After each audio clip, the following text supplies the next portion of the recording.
Assalamualaikum warahmatullahi wabarakatuh. Anak-anak yang saleh dan soleha yang ada di rumah, mudah-mudahan hari ini dalam keadaan sehat dan selalu semangat dalam belajar. Berjumpa lagi bersama Ustazah Rita di sini ya dalam pelajaran tematik.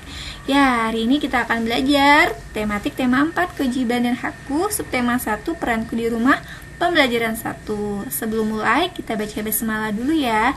Bismillahirrahmanirrahim.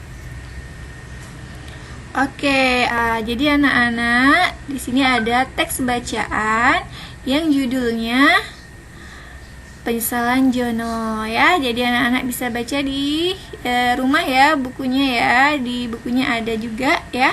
Silakan dibaca halaman 2 sampai 3. Oke, membaca teks bacaan Penyesalan Jono, kita menjawab pertanyaan berdasar teks ya. Yuk kita mulai. Yang pertama, mengapa Jono bergegas ingin segera pulang ke rumah? Ya, karena ia sudah memiliki janji bermain bola bersama teman-temannya di rumah. Yang kedua, apa yang dilakukan Jono sampai di rumah? Jono menyimpan tasnya di bawah pot bunga, sepatu sekolahnya pun ditaruh begitu saja di teras rumah. Yang ketiga, di mana Jono dan teman-temannya bermain bola? Di lapangan bola. Yang keempat, tuliskan kewajiban-kewajiban yang tidak dilakukan oleh Jono. Apa ya?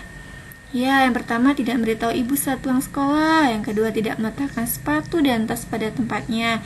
Yang ketiga tidak pamit bermain bola. Yang keempat bermain bola pakai baju seragam. Yang kelima lupa belajar untuk ulangan. Yang keenam lupa sholat isya. Kemudian pertanyaan kelima, bagaimana sikap Jono setelah mendengarkan nasihat ayah dan ibu? Ya, Jono berjanji tidak akan mengulangi perbuatannya tersebut. Mudah-mudahan anak-anak paham ya setelah menjawab pertanyaan berdasarkan teks bacaan tadi. Berikutnya adalah mengenal hak dan kewajiban. Apakah anak-anak tahu nih arti kewajiban dan hak? Ya, arti kewajiban adalah sesuatu yang harus kita lakukan. Arti dari hak adalah sesuatu yang kita terima setelah melaksanakan kewajiban. Jadi kewajiban dan hak tidak dapat dipisahkan ya. Jadi dalam pelaksanaannya nih kewajiban dan hak harus imbang. Jika kewajiban dan hak seimbang, maka hidup akan nyaman, harmonis, dan bahagia. Nah, bisa nggak nih nyebutkan hak dan kewajiban apa saja yang ada dalam teks penjelasan Jono? Ya, ini Ustazah akan berikan contoh ya. Yang pertama, hak. Hak yang pertama bisa bermain bola dengan teman-teman. Kewajibannya apa? Izin atau pamit kepada orang tua ketika bermain bola. Hak yang kedua bisa menggunakan sepatu dan tas ketika diperlukan. Kewajibannya menyimpan atau meletakkan sepatu dan tas pada tempatnya. Hak yang ketiga mendapatkan pahala. Kewajibannya sholat isya. Hak yang keempat mendapatkan nilai yang bagus ketika ulangan tematik. Kewajibannya belajar dengan sungguh-sungguh. Hak yang kelima bisa sayang ayah dan ibu. Kewajibannya menghormati orang tua. Anak-anak, ini ada kegiatan ketiga membuat pertanyaan. Jadi anak-anak di rumah pasti nih ada peraturan keluarga yang terdiri dari kewajiban dan hak. Jadi peraturan dibuat untuk ditaati oleh semua anggota keluarga. Misalnya, menghormati orang tua merupakan salah satu kewajiban anak, sedangkan mendapatkan kasih sayang merupakan salah satu hak anak. Jadi anak-anak di sini pilih satu jenis kewajiban anak yang ada dalam aturan keluarga anak-anak. Misalnya nih, mengerjakan PR-nya. Mengerjakan PR itu kemudian dibuat pertanyaan ya. Kalau ingin tahu rasa tahumu tentang kewajiban, buat dengan pertanyaan. Ini contohnya Ustazah memberikan contoh yang pertama. Siapa yang memiliki kewajiban mengerjakan PR di rumah? Yang kedua, kapan kamu mengerjakan PR? Ini contoh dari Ustazah ya anak-anak. Silakan untuk nomor 3, 4, dan 5 anak-anak bisa kerjakan sendiri di rumah. Oke. Kemudian adalah kata tanya ya. Di sini apa sih ciri sebuah kalimat tanya? Ternyata cirinya adalah adanya tanda tanya. Kemudian tanda tanya diletakkan pada akhir kalimat tanya. Kalimat tanya adalah kalimat yang menggunakan kata tanya dan isinya menanyakan sesuatu atau seseorang sehingga diperoleh suatu jawaban tentang suatu masalah atau keadaan. Ya, untuk memudahkan anak-anak mengenal kata tanya, mari kita bernyanyi ya bersama Ustazah. Sama-sama kita nyanyi yuk. Ini judulnya kata tanya dengan lirik taik delmaan. 1, 2, 3. Hari ini aku tahu tentang kata tanya. Kata tanya untuk membuat kalimat tanya. Ayo kawan, jangan lupa pakai tanda tanya. Sekarang ayo kita mulai untuk bertanya. Hai, apa, siapa, mengapa, kapan, berapa? Apa, siapa, mengapa, kapan, berapa? Oke, mudah kan anak-anak untuk menanya dan mengingat tentang kata tanya. Oke, berikutnya, ya, kalau tanya apa nih penjelasannya ya? Tanya apa digunakan untuk menanyakan benda, perbuatan, keadaan, situasi, dan segala sesuatu yang berhubungan dengan pokok bahasan. Contohnya apa ya? Apa kewajiban seorang anak terhadap orang tuanya? Apa hak seorang anak di rumah? Kemudian kata tanya siapa, penjelasannya adalah untuk menanyakan pelaku atau orang.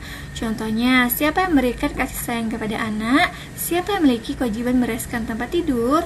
Kemudian kata tanya mengapa, penjelasannya adalah digunakan untuk menanyakan alasan. Contohnya, mengapa kita harus mendengarkan nasihat orang tua?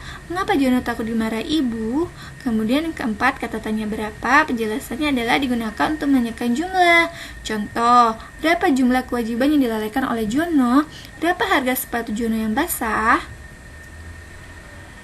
Yang berikutnya adalah kapan. Penjelasannya adalah digunakan untuk menanyakan waktu kejadian baik yang sedang berlangsung sebelum maupun yang telah terjadi. Contoh, kapan Jono bermain bola? Kapan Jono terbangun dari tidurnya? Yang keenam, kata tanya bagaimana. Penjelasannya adalah untuk menanyakan proses atau kejelasan dari satu hal. Contoh, bagaimana sikap ibu saat melihat Jono pulang bermain bola? Kata tanya yang ketujuh, yaitu kata tanya Dike dari mana. Penjelasannya adalah digunakan untuk menanyakan tempat suatu peristiwa. Contoh, di mana Jono meletakkan tasnya? Dari mana saja Jono hingga pulang maghrib? Oke, mudah-mudahan paham ya anak-anak tentang kata tanya. Oke, langkah-langkah anak perhatikan kutipan berikut ini ya. Sampainya di teras rumah, Jono menyimpan tasnya di bawah pot bunga. Sepatu sekolahnya pun diletakkan begitu saja di teras rumah. Tanpa berganti pakaian lagi, ia segera berlari ke lapangan bola. Menurutmu, apa yang seharusnya Jono lakukan? Jawabanmu terhadap pertanyaan di atas merupakan kalimat saran ya. Jadi anak-anak, menurut Kamus Besar Bahasa Indonesia KBBI, kalimat saran adalah kalimat yang berisi nasihat, ide, atau solusi untuk seseorang. Jadi memberikan saran kepada seseorang harus dengan adab yang baik nih, seperti yang telah diteladankan oleh Rasulullah SAW. Cerminan keteladanan beliau dilakukan oleh Imam Ahmad bin Hambal yang menasihati muridnya Harun bin Abdillah, seorang ulama ahli hadis dan pedagang kain di kota Baghdad. Oke, sebagai berikut, dengarin ya anak-anak. Pada suatu malam ada ketukan pintu di rumah Harun bin Abdillah. Siapakah di luar? Tanya Harun bin Abdillah. Ahmad, jawabnya. Ahmad siapa? Masya Allah, guruku. Harun bin Abdillah segera membukakan pintu untuk gurunya. Ada apakah guru datang ke rumahku? Tanyanya. Maaf, tadi siang aku melihat dirimu mengajarkan hadis kepada murid-muridmu. Aku melihat ada beberapa muridmu terkena sinar matahari, sedangkan dirimu di bawah pohon. Janganlah begitu. Perlakukanlah mereka sebagaimana memperlakukan dirimu sendiri. Nasihat sang guru. Baik guru, jawab Harun bin Abdillah. Kalau begitu, aku pamit pulang. Assalamualaikum warahmatullahi wabarakatuh, ujar Ahmad bin Hambal. Waalaikumsalam warahmatullahi wabarakatuh, jawab Harun bin Abdillah. Masya Allah, guruku menasihatiku ketika keluargaku sudah tertidur dan di malam yang larut. Jadi tidak ada yang mengetahuinya. Ini berarti beliau sangat menjaga wibawa dan kehormatanku baik di depan keluarga maupun murid-muridku. Baik anak-anak, begitulah cerita tentang Harun bin Abdullah ya, yaitu salah satu adab dalam memberikan nasihat. Jangan memberikan nasihat di depan umum untuk menjaga perasaan dan kehormatannya. Jadi Imam Syafi'i berkata, nasihati aku saat sendiri, jangan di saat ramai dan banyak saksi. Menasihati di tengah khalayak ramai itu terasa seperti hinaan yang membuat hatiku pedih dan koya. Jadi langkah-langkah memberi saran nih ya. Yang pertama apa? Temukan permasalahan yang ada. Yang kedua, gunakan bahasa Indonesia yang baik dan benar. Yang ketiga, buatlah kalimat saran dengan baik. Hindari kalimat yang menuduh atau menyindir. Yang keempat, sampaikan dengan cara yang baik, tidak berteriak atau marah. Yang kelima, jika memungkinkan, sampaikan saran tidak di depan umum. Ya, kalimat saran biasanya dimulai dengan kata sebaiknya atau seharusnya, yang diikuti dengan lanjutan kalimat sarannya. Saran yang pertama, gambar yang pertama, yaitu sebaiknya Jono mengoper bolanya ke teman satu timnya yang sudah meminta bola. Untuk gambar yang kedua, sebaiknya Jono merapikan meja belajarnya dari sampah-sampah kertas yang berserakan. Gambar yang ketiga, sebaiknya Jono tidak menonton TV sampai larut malam. Kemudian gambar yang keempat, sebaiknya Jono makan dengan posisi duduk. Untuk gambar yang kelima, sebaiknya Jono membereskan barang-barangnya agar tidak berantakan. Ya, itulah contoh membuat kalimat saran ya anak-anak. Mudah-mudahan anak-anak bisa nih pakai kata sebaiknya atau seharusnya. Oke, baiklah. Untuk menjalankan kewajiban sebagai seorang anak di rumah akan dapat membahagiakan perasaan dan hati kedua orang tuanya. Orang tua akan semakin sayang dan mencintainya. Bagaimana perasaanmu ketika disayang oleh orang tuamu? Kasih sayang orang tua tidak terbatas. Hal ini sesuai dengan sabda Nabi Muhammad SAW. Ya, yang artinya keridhaan Allah tergantung pada keridhaan orang tua. Murka Allah juga tergantung pada murka orang tua. Hadis riwayat Tirmizi. Karena itu, sebagai anak soleh kita jangan pernah menyakiti hati orang tua. Ada beberapa bentuk perbuatan yang menyakiti orang tua, di antaranya tidak menghiraukan permintaannya, tidak menjalankan kewajibannya di rumah, dan berbicara keras atau meninggikan suara di depan orang tua. Apakah anak-anak menyayangi orang tua anak-anak? Banyak cara loh menunjukkan rasa sayang kepada orang tua, seperti mendoakannya, menaati nasihatnya, membuatkan puisi atau bernyanyi untuk mereka. Oke, sekarang bernyanyilah bersama teman dan ustazah di sini ya dengan gembira. Oke, judulnya Ayah dan Ibuku, liriknya Potong Bebek Angsa. Yuk kita nyanyikan sama-sama. 1, 2, 3. Ayah dan ibuku. Ulangi ya, ustazah ulangi. Ayah dan ibuku sayang kepadaku, mereka merawatku dan membesarkanku, tak pernah lelah, tak pernah letih. Aku sangat sayang ayah ibuku, tak pernah lelah, tak pernah letih. Aku sangat sayang ayah ibuku. Ibuku adalah ibu yang terhebat. Ia mengandungku dan melahirkanku, menyayangiku sepenuh hati, merawat aku hingga tumbuh besar. Menyayangiku sepenuh hati, merawat aku hingga tumbuh besar. Ayahku adalah ayah yang terkuat. Ia bekerja tak kenal waktu, mencari uang untuk diriku.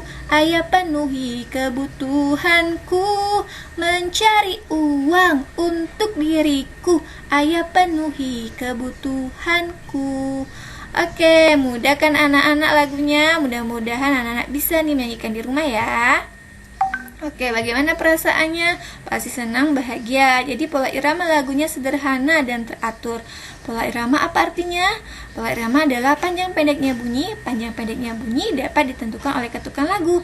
Ketukan lagu merupakan bunyi yang teratur seperti detak jarum jam. Oke, baik. Jadi melaksanakan kewajiban dan hak haruslah seimbang. Sebagai anak soleh, kita harus melaksanakan kewajiban terhadap orang tua maupun diri kita di rumah dengan baik. Dengan dilaksanakannya kewajiban, maka kita akan mendapatkan hak.